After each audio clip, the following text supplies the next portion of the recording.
কোন খাজা কোন খাজা জালসার আয়োজন করেছেন, কোন খাজা বাবার জালসার আয়োজন করেছেন।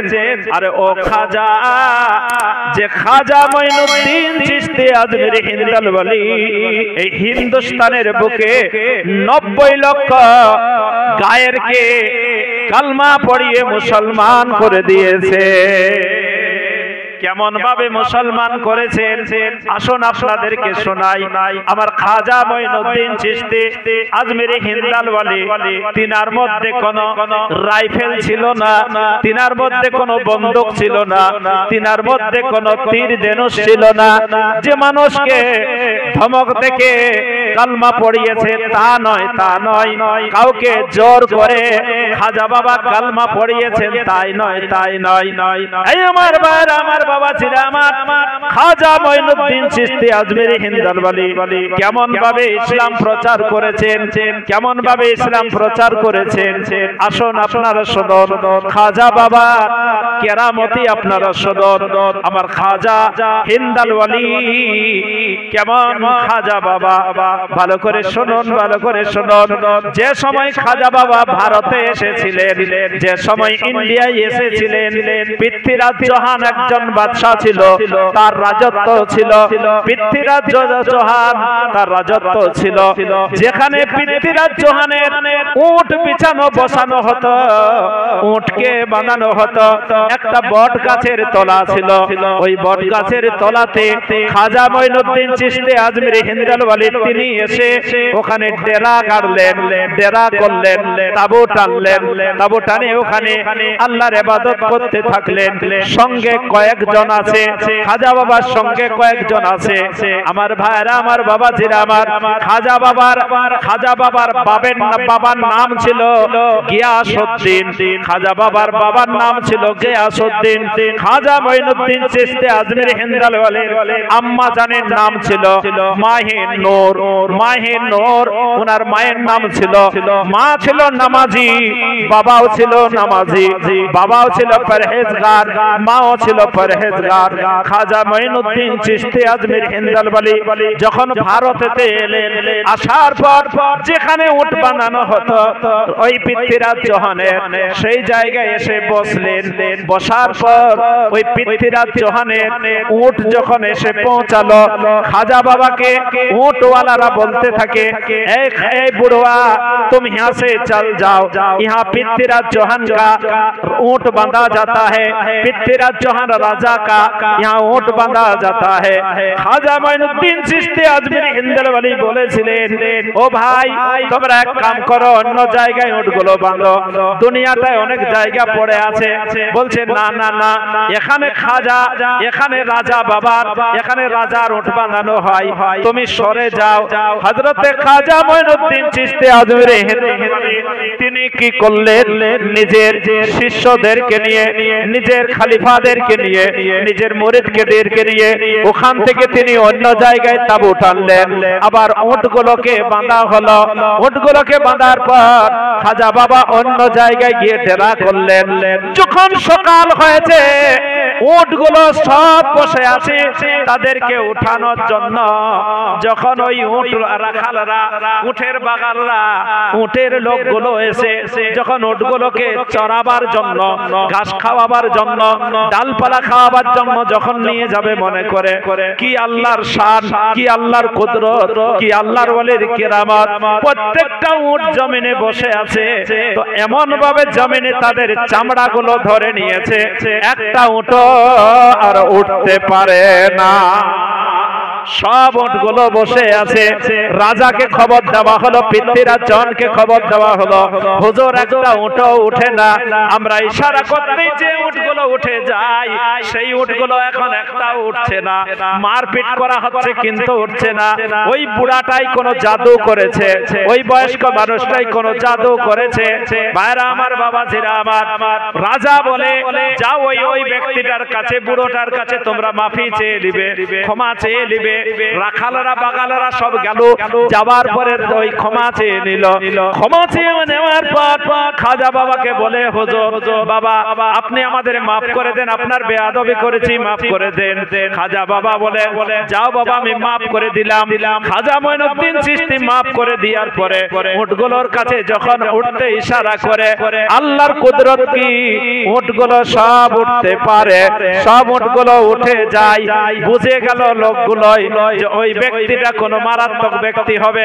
রাজাকে খবর দেওয়া হলো, ও রাজা বাবা, ও রাজা পৃথ্বীরাজ হন, ওই মুরব্বী বয়স্ক মানুষটাই কিন্তু বিরাট বড় জাদু নিয়ে এসেছে, আমাদের উটগুলোকে জাদু করে দিয়েছিল। লম্বা ঘটনা, আমি মেন জিনিসগুলো বলতে চাই। আমার ভাইরা, আমার বাবাজিরা, আমার ওই পৃথ্বীরাজ চৌহান ওই খাজা বাবাকে হাঁটাবার জন্য একজন বড় রকমের জাদুঘরকে আনলো, যার নাম হলো জয়পাল যোগী। তাকে আনলো, তাকে ডাকলো।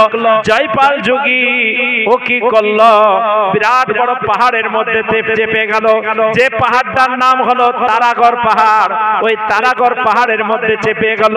সেই পাহাড়ের পাশেই আমার খাজা বাবা, পাহাড়ের নিচে খাজা বাবা তাঁবু টেনে তিনি ওখানে আরাম করতেছিলেন।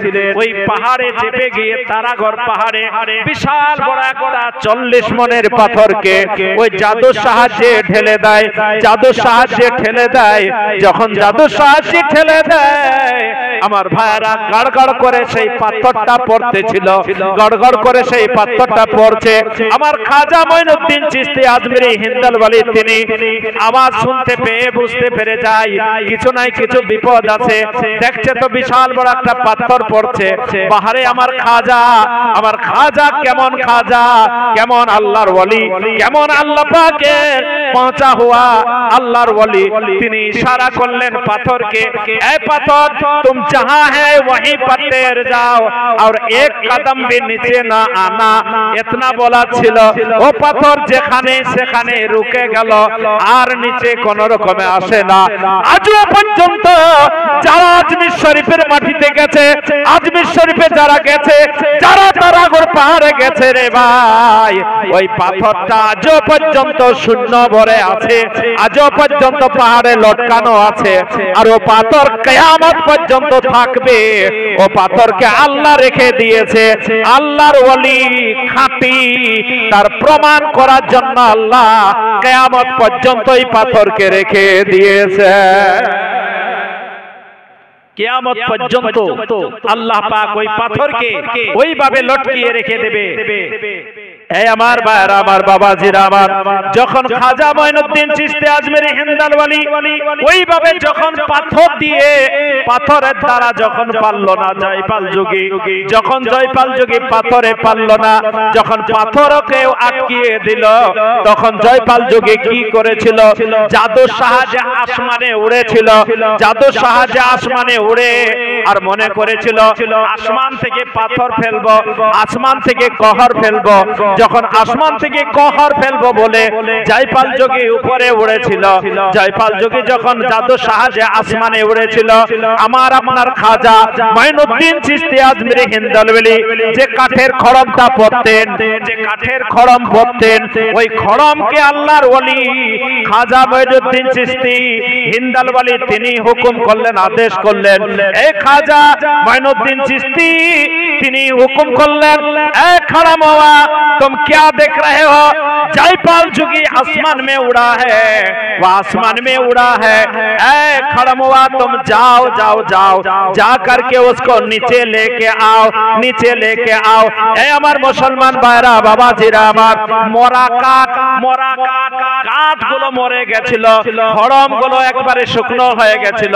খড়মকে যখন আল্লাহর ওলি ইশারা করলেন, আল্লাহর ওলি যখন হুকুম করলেন, খাজা বাবা এ খড়ম যাও যাও যাও, ওই জিয়ে নিয়ে জয়পাল যোগীকে নিচে নিয়ে এসো। আল্লাহর কসম করে বলি রে ভাই, ওই আল্লাহর ওলির পায়ে লাগা খড়মটা, আল্লাহর ওলির পায়ে লাগা খড়ম, পায়ের তলায় লাগা খড়ম জিন্দা হয়ে যায়, বিনা ইঞ্জিন, বিনা তেল, বিনা পাখা। ও খড়ম আসমানে পাখির মতো উঠতে থাকে। উঠতে উঠতে খড়ম চলে যায় আসমানে।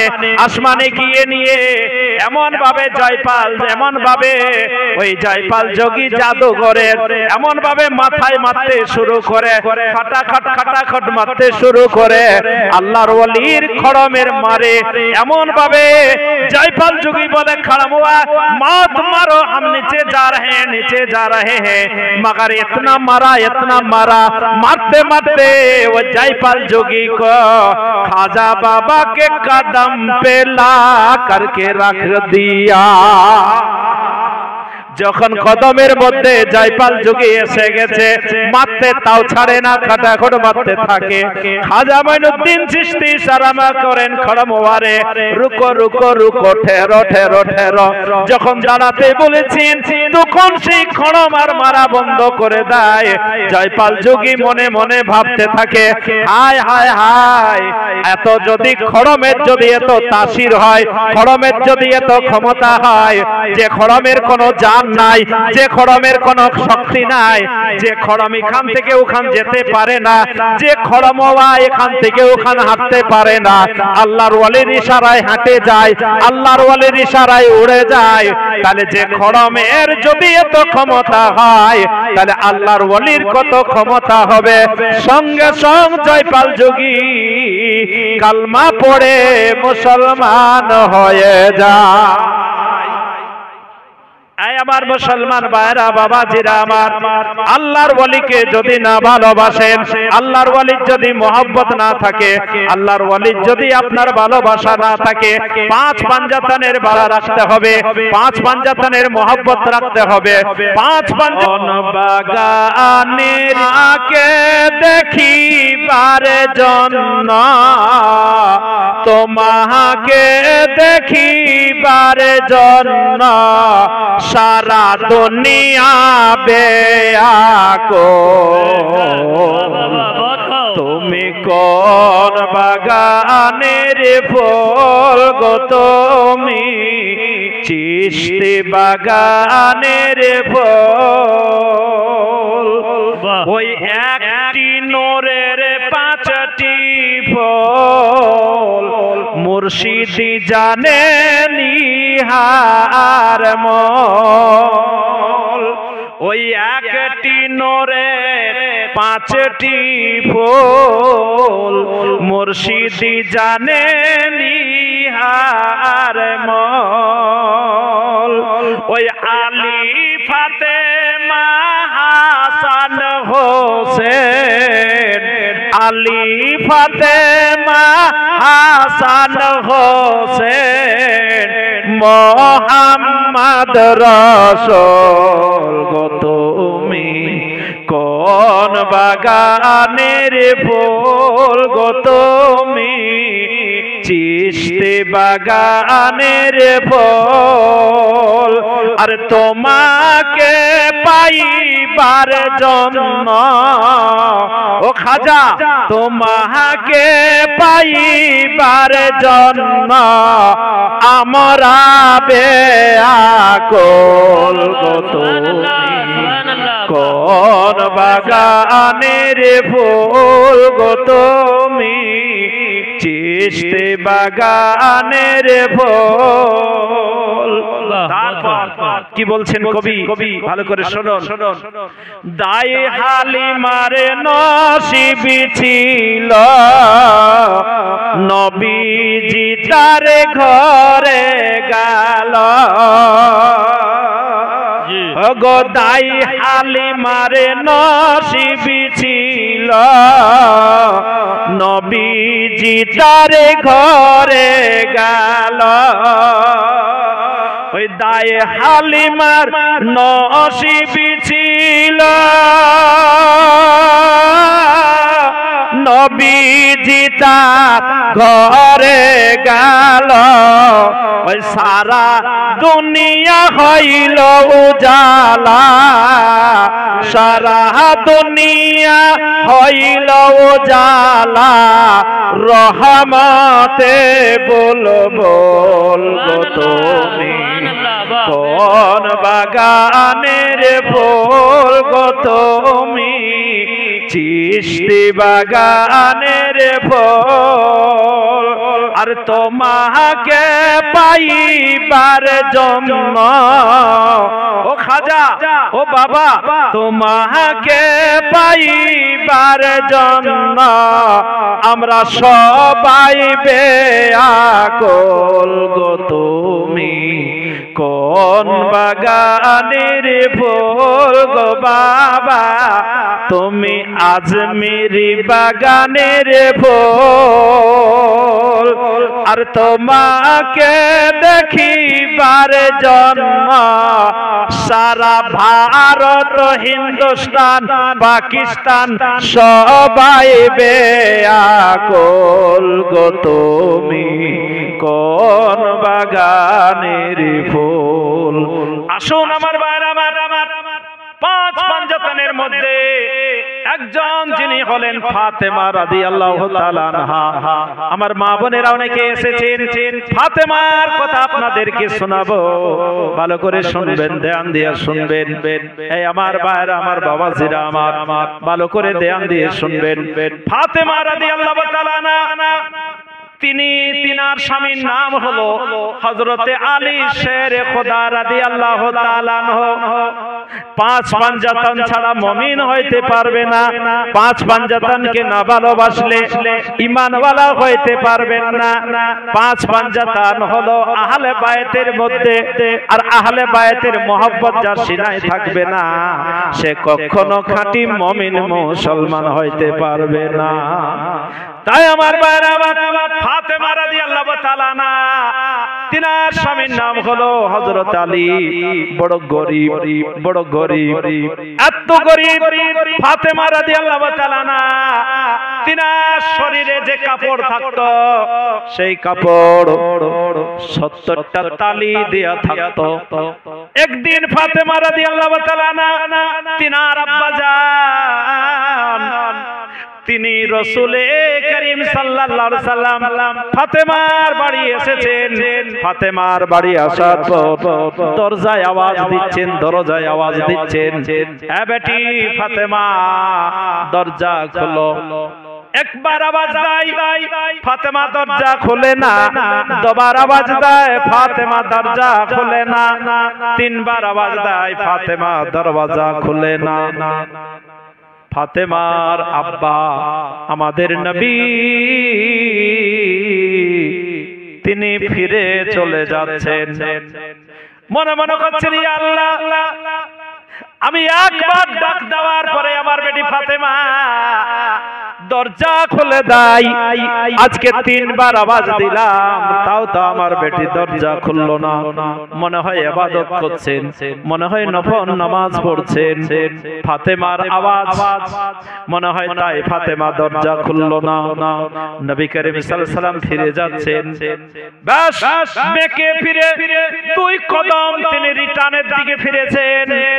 এমন সময়ে ফাতেমা দরজা খুলে দেয়। দরজা খুলে দেওয়ার পর ফাতেমা রাদিয়াল্লাহু তাআলা আনহা বলেন, ইয়া রাসূলুল্লাহ, ইয়া হাবিবাল্লাহ, আব্বাজান আপনি ভিতরে আসুন। ভিতরে এলেন, আসার পর নবী রাসূলুল্লাহ সাল্লাল্লাহু আলাইহি ওয়াসাল্লাম জিজ্ঞেস করেন, বেটি ফাতেমা তুমি দরজা খুলতে এত দেরি করলে কেন মা? তিনবার আওয়াজ দিলাম তাও তুমি দরজা খোলো না, এই ব্যাপারটা কি বলো মা? ফাতেমা রাদিয়াল্লাহু তাআলা আনহা বলছেন, আব্বাজান ইয়া রাসূলুল্লাহ, হুজুর আপনি দরজা খোলার জন্য আওয়াজ দিয়েছেন, কিন্তু আমি দেখছি যে আপনি একা নাই, আপনার সঙ্গে আরো অনেকগুলো সাহাবা আছেন, অনেকগুলো আপনার সাহাবা আছেন। ইয়া রাসূলুল্লাহ, ইয়া হাবিবাল্লাহ, হুজুর আমার দরজা খুলতে দেরি হওয়ার কারণ হলো আমি যে ওড়নাটা, আমি যে দোপাট্টাটা মাথায় দিতাম সেই দোপাট্টাটা আমার ছিঁড়ে গেছিল, ফেটে গেছিল, তাই আমি খুরমা পাতার শির দিয়ে সেলাই করতেছিলাম, সেলাই করতে গিয়ে দেরি হয়ে গেল আব্বা, তাই আমার দরজা খুলতে দেরি হলো। এই আমার মায়ের, আমার বোনের, আমার চিন্তা করে দেখুন ফাতেমা রাদিয়াল্লাহু তাআলা আনহা স্বামী হযরত আলী সুতো কেনার পয়সা নাই, সুতো কেনারও পয়সা নাই। সুতো না কিনতে পারার কারণে ফাতেমা নিজের ওই খেজুর পাতার খোরমা পাতা শীত দিয়ে দুপাট্টা ওড়না সেলাই করে গায়ে দিয়েছেন। কিন্তু জীবনে কোনোদিন দেখাইতে পারবেন না ফাতেমা জীবনে কোনোদিন তিনি নামাজ ছেড়েছেন বলে, কোনোদিন নামাজ ছাড়েননি, কোনোদিন নামাজ ছাড়েননি, কোনোদিন রোজা ছাড়েননি, কোনোদিন নামাজ ছাড়েননি, তাহাজ্জুদের নামাজ পড়তেন। এমন একটা দিনও ফাতেমার পার হয় নাই যে তিনি কোরআন শরীফ তেলাওয়াত করেন না। প্রত্যেক দিন ফাতেমা কোরআন শরীফ তেলাওয়াত করতেন, 5 ওয়াক্তে নামাজ পড়তেন।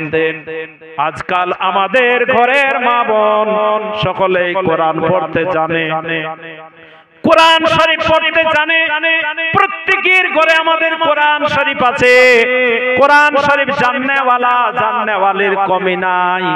কিন্তু ভাই আমার, কোরআন শরীফ পড়তে জানে অনেক মা বোন, কিন্তু কোরআন শরীফ পড়ে না।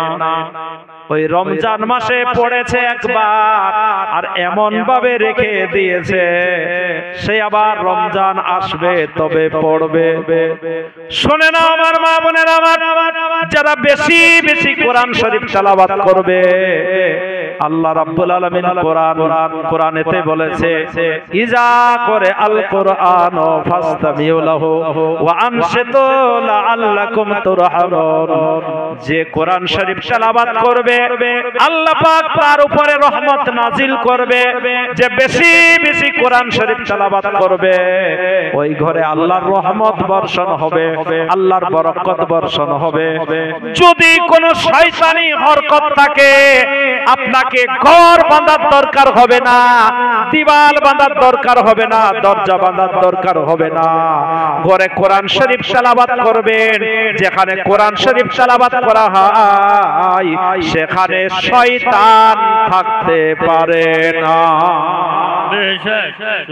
আজ আমাদের কোরআন ঘরে রাখা আছে কিন্তু তেলাওয়াত হয় না, দুঃখ লাগে।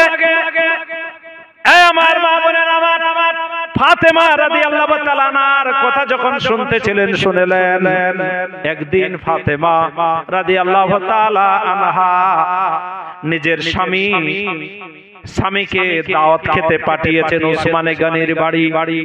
উসমানে গনির বাড়িতে দাওয়াত, হযরতে আলী দাওয়াত খেতে গেছেন, নবী রাসূলুল্লাহ সাল্লাল্লাহু আলাইহি ওয়াসাল্লাম তিনিও গেছেন দাওয়াত খেতে। উসমানে গনি ছিলেন ধনী মানুষ, কত সুন্দর সুন্দর খাবারের আইটেম করেছিলেন। সবাই দাওয়াত খেলেন আর হাত তুলে দোয়া করলেন। দোয়া করে নিজের বাড়ি এলেন।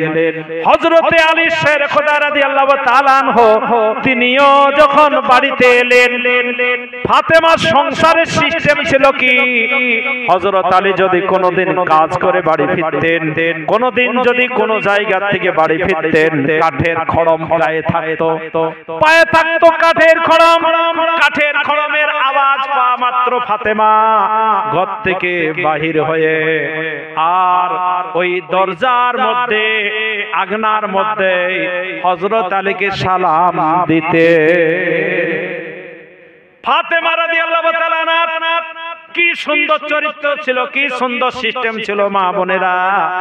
যখন হযরত আলী কোন জায়গায় কাজকর্ম করে কোন জায়গা থেকে ফিরতেন, ফাতেমা পায়ের আওয়াজ হযরত আলীর পাওয়া মাত্র ঘর থেকে, রান্নাঘর থেকে বেরিয়ে আর হযরত আলীকে সালাম দিতেন।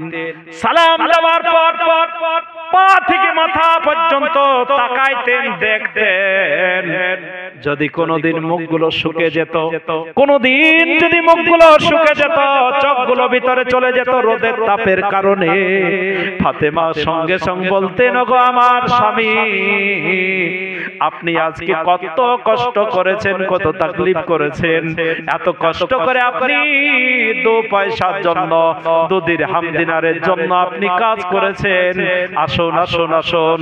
ফাতেমা রাদিয়াল্লাহু তাআলা আনহা বসে যেতেন আর ওই ফাতেমা রাদিয়াল্লাহু তাআলা আনহার জাঙ্গের মধ্যে হযরত আলীর পাখানা রাখতেন আর পাখানা রেখে নিজের কেশ দিয়ে নিজের কালো কালো কুচকুচে চুলগুলো দিয়ে হযরত আলীর পায়ের ধুলোগুলোকে সাফ করে দিতেন আর সাফ করে দিয়ে বলতেন ওগো আমার স্বামী আপনি কত কষ্ট করেছেন কত ধুলোবালি লেগে গেছে কত আপনি কষ্ট করেছেন কত ধুলোবালি লেগে গেছে এই বলে নিজের চুল দিয়ে নিজের কেশ দিয়ে হযরত আলীর পায়ের ধুলোগুলো বালিগুলো সাফ করে দিতেন ময়লাগুলো হযরতে আলী বলতেন আয় বিবি ফাতেমা রাদিয়াল্লাহু তাআলা আনহা তোমার কুচকুচে কালো চুলগুলো দিয়ে তুমি কেন আমার পায়ের ধুলোগুলো সাফ করছেন তোমার এত সুন্দর চুলগুলো কেন ময়লা করে নিচ্ছ ফাতেমা কি বলতেন ওগো আমার স্বামী হযরত আলী শায়রে খোদা রাদিয়াল্লাহু তাআলা আনহু আমার এই চুলের দাম আমি বাড়াবার জন্য আপনার পায়ের ধুলো দিচ্ছি আমার এই চুলের দাম তখনই বাড়বে যখনই আমি আমার স্বামীর জন্য ব্যবহার করব তখনই আমার এই চুলের দাম আল্লাহর কাছে বেড়ে যাবে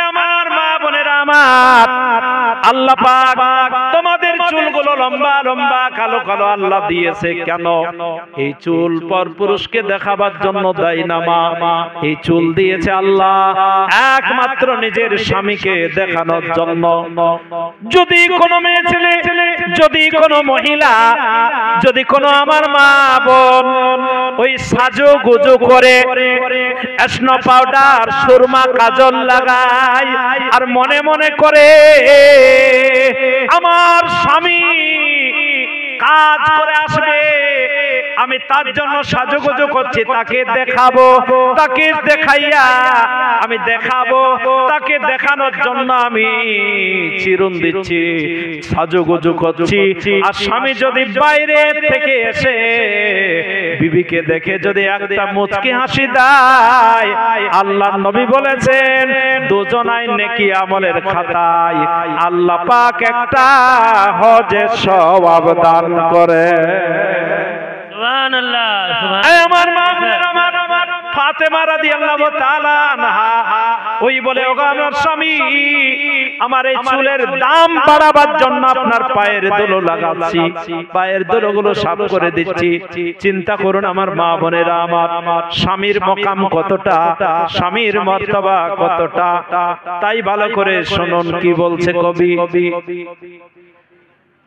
খিদমত এমন করিবে খিদমত এমন করিবে আপন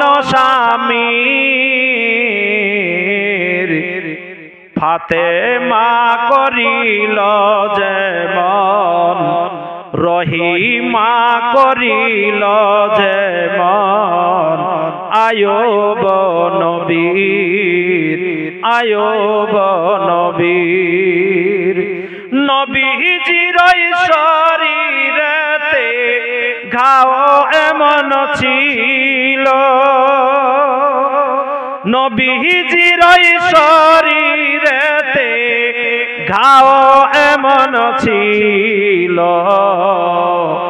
বড় বড় পোকা তাহার শরীর খাইল শরীর খাইল আইয়ুব নবী আল্লাহ পাক তিনাকে 18 বছর বয়সে বিমাদ দিয়েছিলেন পরীক্ষা করার জন্য বিমাদ দিয়েছিলেন সারা অঙ্গে কীড়া লেগে গেছিল যদি কীড়াগুলো যদি জমিনে পড়তো তো কীড়াগুলোকে উঠাইয়া আবার এই শরীরে দিয়ে দিত ঘাগুলোয় আর আইয়ুব নবী বলতেন কি বলতেন খাও খাও কীড়া খাও আল্লাহ পাক তোমাদের খোরাক আমাকে করেছে আমাকে খাও তোমরা কেন চলে যাচ্ছ খাও এই বলে আবার তুলে নিতেন সেইটাই বলছে নবীজির শরীরেতে ঘাও এমন ছিল বড় বড় পোকা তাহার শরীর খাইল পচা ছড়া দুর্গন্ধ কহিবার কত, ঘৃণা না করিত বিবি, ঘৃণা না করিত বিবি, তবু জোঠা খেত, তবু জোঠা খেত। সেই হাতে দুই ঘাও ধুয়াইয়া দিত আপ, সেই দুই হাত সেই ঘাও ধুয়াইয়া দিত আপ। ইচ্ছা করে জিভে চেটে, ইচ্ছা করে জিভে চেটে করে দিত সাপ গো, করে দিত সাপ। খিদমত এমন করিবে আপন স্বামী, রহিমা করিল যেমন আয়ুব নবী, আয়ুব নবী।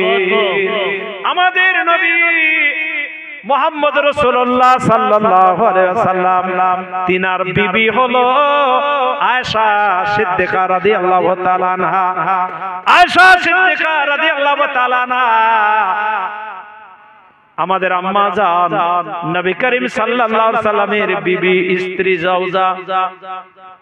নবী করিম সাল্লাল্লাহু আলাইহি ওয়াসাল্লাম একদিন টেবিলে বসে, টুলে বসে, চেয়ারে বসে তিনি গোসল করছেন, আর হযরতে আয়েশা রাদিয়াল্লাহু তাআলা আনহা জল ঢেলে দিচ্ছেন, জল ঢেলে দিচ্ছেন, আর নবীকে গোসল করিয়ে দিচ্ছেন।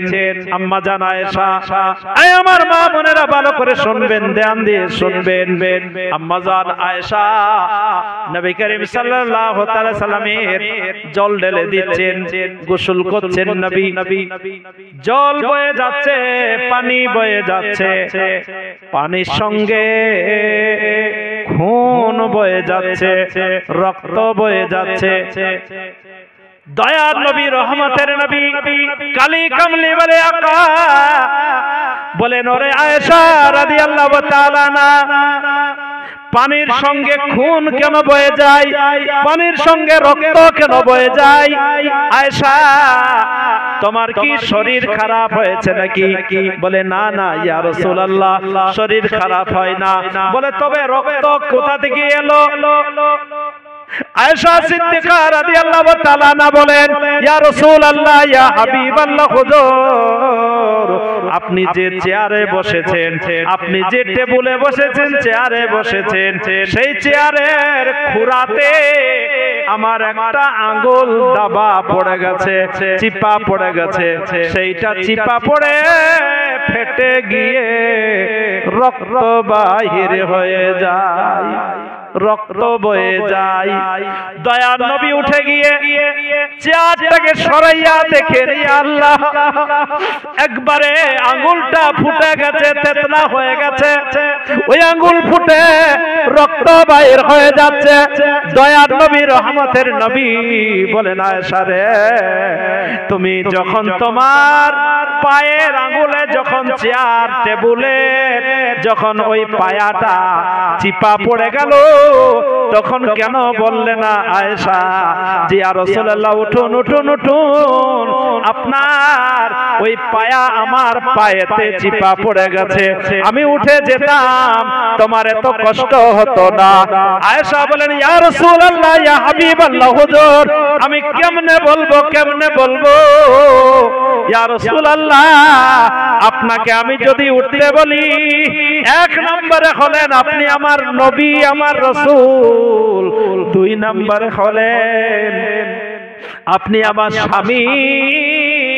আপনাকে উঠতে বললে যদি আপনার মনে কষ্ট হয়, তাই ইয়া রাসূলুল্লাহ, যাতে আপনার কষ্ট না হয় আমি নিজে সব কষ্ট বরদাস্ত করে নিলাম, কিন্তু আপনাকে কষ্ট দিলাম না। চিন্তা করে দেখেন আমার মা বোনেরা, আমার নবীর স্ত্রী আয়েশা কেমন স্বামীর খিদমত করেছেন, কেমন স্বামীর খিদমত করে গেছেন। মা এমন খিদমত করিলে, এমন খিদমত করিলে স্বামী রাজি হবে, তবে তো মা ফাতেমার সঙ্গে, তবে তো মা ফাতেমার সঙ্গে জান্নাত যাইবে, জান্নাত যাইবে। ফাতেমা রাদিয়াল্লাহু তাআলা আনহা একদিন হযরতে আলী শেরে খোদা ওনাদের স্বামী স্ত্রীতে গল্প হয়, ইয়া ফাতেমা আমরা কোনদিন রাসূলুল্লাহকে দাওয়াত দিতে পারি না, কোনদিন নবীকে আমরা দাওয়াত করতে পারি না। একদিন যদি নবীকে দাওয়াত করতাম, মদিনার মসজিদে 70 থেকে 72 জন গরীব সাহাবারা আছেন, তিনাদেরকে দাওয়াত করতাম, আরো সাহাবাদেরকে দাওয়াত করতাম। আমাদের বাড়িতে যদি দাওয়াতে আসতেন আমরা কত খুশি হতাম। কোনদিন আমরা দাওয়াত করতে পারিনি। ফাতেমা রাদিয়াল্লাহু তাআলা না বলেন, স্বামী গো আপনি যান যান যান যান মদিনা শরীফের যাকে যাকে ইচ্ছা আপনি দাওয়াত করবেন, আমি আপনাকে দাওয়াত দেওয়ার জন্য আদেশ করলাম, হুকুম করলাম। হযরত আলী বলেন, বিবি ফাতেমা রে আমি দাওয়াত করব, কিন্তু খাবো কি? আমাদের তো বাড়িতে একটাও খেজুর খুরমা নাই, এক মুঠো অন্ন নাই। ফাতেমা রাদিয়াল্লাহু তাআলা আনহা বলেন, ওগো আমার স্বামী হযরত আলী আপনি দাওয়াত দেওয়ার দায়িত্বটা পালন করুন, কোথা থেকে কি খাবারের ব্যবস্থা হবে আমি হযরতে ফাতেমা রাদিয়াল্লাহু তাআলা আনহা আমি তার দায়িত্ব নিয়ে নিলাম। হযরত আলী বলেন, তবে ফাতেমা আমি দাওয়াত দিতে যাই। হযরত আলী বেরিয়ে গেলেন, প্রথম নবীকে দাওয়াত দিলেন, তারপরে মসজিদে নবী শরীফ চলে গেলেন। 70 থেকে 72 জন গরীব সাহাবাদেরকে দাওয়াত করলেন। বাস হযরত আলী দাওয়াত দিয়ে যাচ্ছেন, মদিনার অলি গলিতে দাওয়াত দিচ্ছেন। এদিকে ফাতেমা খাবারের কি ব্যবস্থা করছেন আমার মা বোনেরা শোনো। ফাতেমা রাদিয়াল্লাহু তাআলা আনহা কি ব্যবস্থা করছেন, সঙ্গে সঙ্গে লোটাতে বদনাতে পানি নিয়ে নিলেন, ওযু বানিয়ে নিলেন, ওযু বানিয়ে নিয়ে আর কি করলেন, বাড়িতে একটা ভাঙা হাড়ি ছিল, ভাঙা ডেকচি ছিল, ওই ডেকচিটা উনানটার মধ্যে চাপিয়ে দিলেন, চুলাটার মধ্যে চাপিয়ে দিলেন। আর নিজের ব্যবহার করা একটা ছেঁড়া ফাটা পুরনো ওড়নি ছিল, ওই ওড়নিটা হাড়িটার মুখটাতে বেঁধে দিলেন। আর ঘরের ভিতরে চলে গেলেন, মাশাআল্লাহ বিছাইয়া 2 রাকাত নফল নামাজের নিয়ত করে নিলেন। 2 রাকাত নফল নামাজের নিয়ত করে নিয়ে নামাজ পড়তে শুরু করে দিলেন। সালাম ফিরিয়ে নিলেন, সালাম ফিরিয়ে নিয়ে ফাতেমা রাদিয়াল্লাহু তাআলা আনহা আল্লাহর দরবারে 2টা হাত পেতে দিলেন। আল্লাহ রাব্বুল আলামিন আমি ফাতেমা রাদিয়াল্লাহু তাআলা আনহা আপনার কাছে খাবারের জন্য, পেটের জন্য জীবনে কোনোদিন হাত পাতি না। মদিনা শরীফের কত কত রোজেদার কত ফল ডল খেজুর খুরমা দিয়ে আপেল বেদানা দিয়ে রোজা খুলে, আমি ফাতেমা কত কত রোজা পানি দিয়ে ইফতার করেছি, কিন্তু আল্লাহ কোনদিন তোমার কাছে কোনদিন কিছু চাই না। আজকে 2টি হাত পেতেছি গো আল্লাহ, আমার স্বামীকে মদিনা শরীফের অলি গলিতে দাওয়াত দিতে পাঠিয়েছি, বাড়িতে এক মুঠো অন্ন নাই, ভাঙা হাড়ি শুকনো হাড়ি উনানে চাপিয়ে দিয়েছি গো আল্লাহ, তুমি ওই হাড়িতে খাবারের ব্যবস্থা করে দাও। আল্লাহ রাব্বুল আলামিন তুমি যদি খাবারের ব্যবস্থা না করে দাও, তোমার নবীর বেটি তোমার রাসূলের কন্যা ফাতেমা বেইজ্জতি হয়ে যাবে গো আল্লাহ। আর রাসূলের বেটি বেইজ্জতি হয়ে গেলে কি খোদা তোমাকে ভালো লাগবে? তাই আল্লাহ দয়াময় দয়া করে তুমি ফাতেমার বাঙাড়িতে আল্লাহ খাবারের ব্যবস্থা করে দাও। এইভাবে ফাতেমা রাদিয়াল্লাহু তাআলা না আল্লাহর দরবারে দোয়া করেন আর বলেন, বুঝতে পারি না খোদা, বুঝতে পারি না খোদা, মহিমা তোমারি গো, কাউকে করলেন ভিখারি আর কাউকে জমিদার গো, কাউকে জমিদার গো। আল্লাহ তুমি কাউকে গরিব করেছো, কাউকে ধনী করেছো। আল্লাহ আমি ফাতেমা আমাকে গরিব করেছো, কিন্তু আল্লাহ রাব্বুল আলামিন আমি গরিব হতে পারি চাই না খোদা টাকা পয়সা, চাই না খোদা টাকা পয়সা, চাই না ধনী হতে গো, যেতে যেন পারি আল্লাহ ঈমান লইয়া সাথে গো। ফাতেমা রাদিয়াল্লাহু তাআলা আনহা বলেন, আল্লাহ আমাকে তুমি গরিব করেছো, আমার বাড়িতে কিছু খাবার নাই, কিন্তু স্বামীকে দাওয়াত দিতে পাঠিয়েছি। আমি ধনী হতে চাই না, আমির হতে চাই না গো আল্লাহ, যেন ঈমান নিয়ে কবরে যেতে পারি। আল্লাহ তুমি খাবারের ব্যবস্থা করে দাও। ফাতেমা জারুকাতার কাঁদে আর আল্লাহ দরবারে ফরিয়াদ করতে থাকে। এমন সময় হযরত আলী দাওয়াত দিয়ে বাড়িতে এসেছেন আর আওয়াজ দিচ্ছেন, ফাতেমা তুমি বাড়িতে আছো কিনা? ফাতেমা বাড়িতে আছো? ফাতেমা রাদিয়াল্লাহু তাআলা না দোয়া শেষ করে দিয়ে চোখের পানি মুছে দিয়ে ঘরের ভিতর থেকে বাইরে বেরাই আর আগনার মধ্যে হযরত আলীকে সালাম দেয়, আগনার মধ্যে সালাম দেয়। সালাম দেওয়ার পর হযরত আলী বলেন, বিবি ফাতেমা রে, অনেককে দাওয়াত করে দিয়েছি। বলে কতকে দাওয়াত করেছো? বলছে গুনি না, যে সাহাবাকেই পেয়েছি সবকেই দাওয়াত করেছি। বলে ঠিক আছে স্বামী, চিন্তা নাই, আমিও খাবারের ব্যবস্থা করে নিয়েছি। আয় আমার মুসলমান ভাইরা, বাবাজিরা আমার, পাঁচ পাঞ্জাতনের কথা বলছি, ভালো করে শুনুন। পাঁচ পাঞ্জাতনের ক্ষমতা কতটা, আল্লাহ পাঁচ পাঞ্জাতনকে কতটা ভালোবাসেন, আর পাঁচ পাঞ্জাতনকে যারা মহব্বত করবে তারা কে আল্লাহ কতটা ভালোবাসবেন। ভালো করে শুনবেন, মন দিয়ে কান খাড়া করে। আগে আপনাদেরকে একটু জিজ্ঞেস করি, আমি যে ওয়াজ করছি বাংলায় আপনারা বুঝতে পাচ্ছেন কিনা? আপনারা বুঝতে পাচ্ছেন তো? মাশাআল্লাহ, সুবহানাল্লাহ। আমার ভাইরা আমার,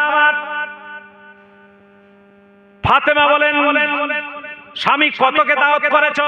বলে গুনাগুনি নাই, যত পেয়েছি দাওয়াত করে দিয়েছি। বলে ঠিক আছে, আমিও খাবারের ব্যবস্থা করে নিয়েছি। খাবারের টাইম হয়ে গেছে। হযরত আলী শের খোদা রাদিয়াল্লাহু তাআলা আনহুর বাড়িতে নবী করিম সাল্লাল্লাহু আলাইহি সাল্লাম এসেছেন, আবার সাহাবারা এসেছেন। আসহাবে সুফফা মদিনা শরীফে যারা 70 থেকে 72 জন তিনারা মদিনার বারান্দা, মদিনার মসজিদের বারান্দায় দিন রাত পড়ে থাকতো, তারাও এসেছেন, তিনারাও এসেছেন। হযরত আলী শের খোদা রাদিয়াল্লাহু তাআলা আনহু বলেন, বিবি ফাতেমা দাওয়াত খেতে এসে গেছে। বলছে ভালো বিছিয়ে দাও, দাস্তারখান লাগিয়ে দাও।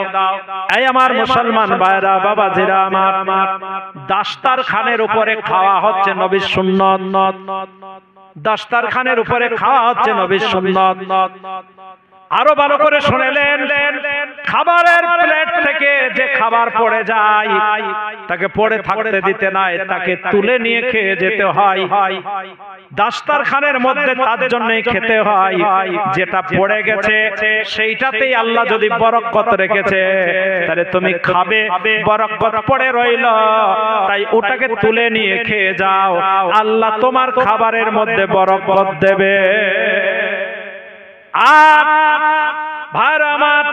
ফাতেমা বলেন, স্বামী দাস্তারখান বিছিয়ে দাও। দাস্তারখান বিছিয়ে দেওয়া হয়েছে, প্লেট দিয়ে দেওয়া হয়েছে। হযরত আলী গামলা নিয়ে এসেছেন, কই দাও গো ফাতেমা, কি আছে খাবার দাও। ফাতেমা রাদিয়াল্লাহু তাআলা আনহা হাড়ির কাছে গিয়ে আস্তে আস্তে করে বিসমিল্লাহির রহমানির রহিম বলে হাড়ির মুখে যে উড়না বাঁধা ছিল, ছেঁড়া ফাটা উড়না বেঁধে দিয়েছিল, সেই উড়নাটাকে খুললেন। উড়নাটাকে খোলার পর বিসমিল্লাহির রহমানির রহিম বলে হাড়ির মুখে, হাড়ির ভিতরে চাট্টু দিয়ে আর বাহির করেন। আলহামদুলিল্লাহ, ডাব্বু ভর্তি খাবার বাহির হয়ে আসে। বাস গামলার মধ্যে দিয়ে দেয়, গামলার মধ্যে ভরিয়ে দেওয়ার পর গামলা ভরে গেল।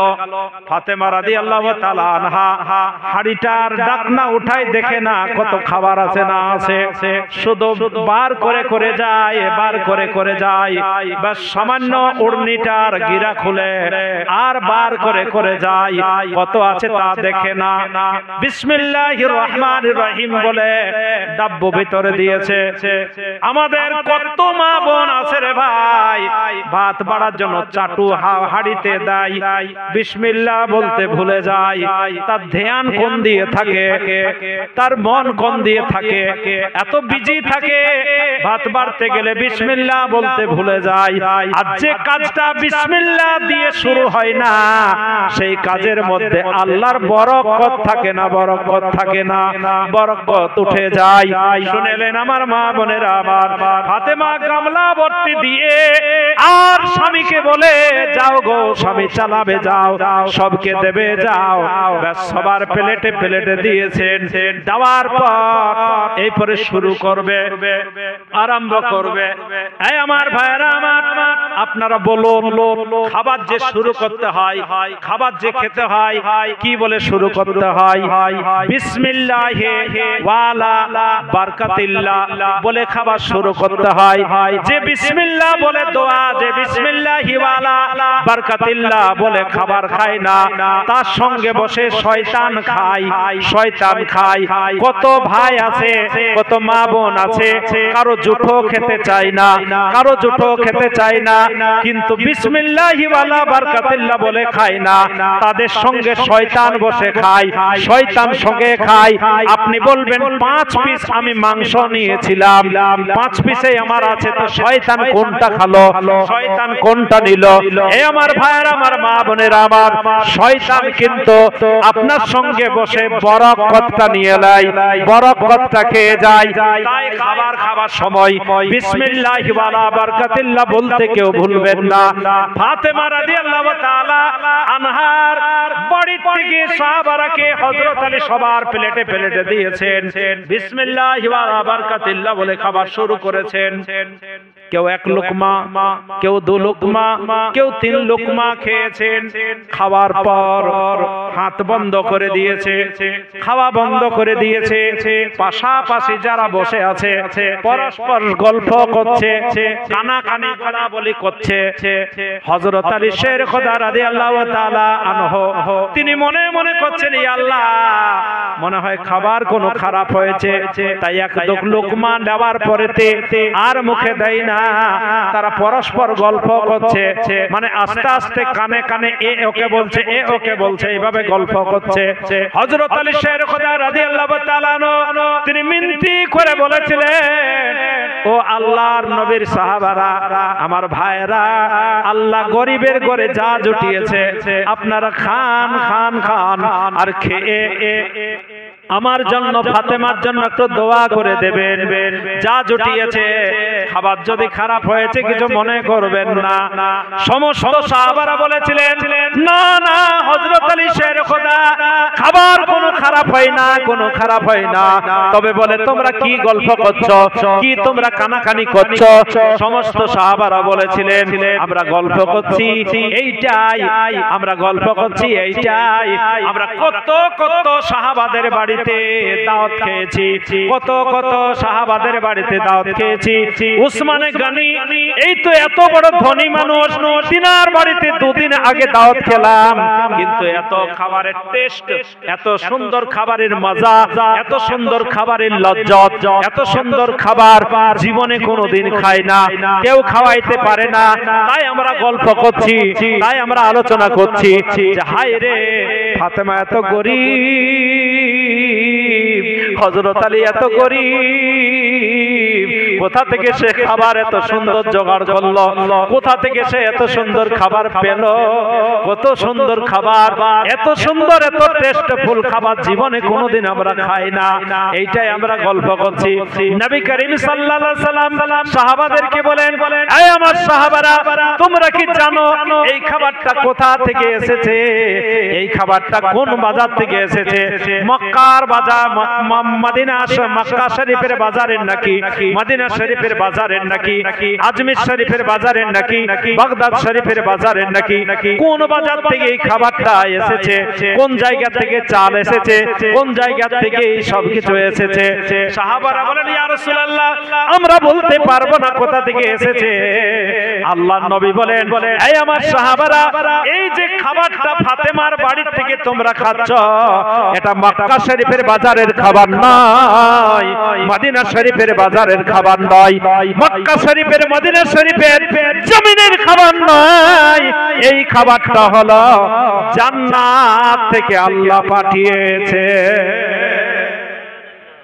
ফাতেমা রাদিয়াল্লাহু তাআলা আল্লাহর দরবারে দুই হাত তুলে ফরিয়াদ করেছিলেন, হাড়িটা চাপাইয়া আল্লাহর কাছে কেঁদে কেঁদে চেয়েছিলেন আল্লাহ আমার হাড়িতে খাবার দাও।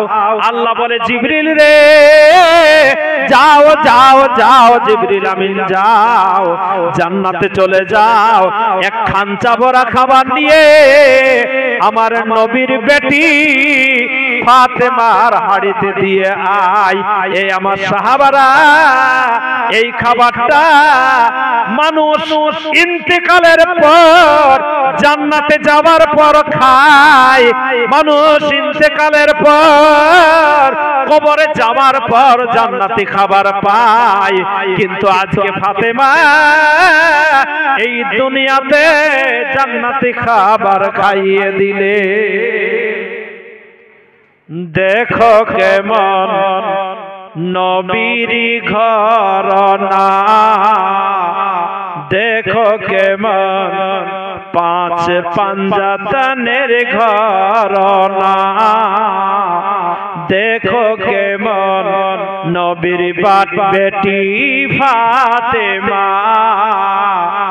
বাড়িতে এক মুঠো অন্ন ছিল না, বাড়িতে কিছু খাবার ছিল না, তবু খাইয়ে দিলেন, তবু খাইয়ে দিলেন সে যে জান্নাতি খানা। দেখো কেমন নবীর ঘরানা, দেখো কেমন নবীর বেটি ফাতেমা। কত গরিব ছিলেন ফাতেমা, তবু সাহাবাদেরকে দাওয়াত দিতে ছাড়ে না।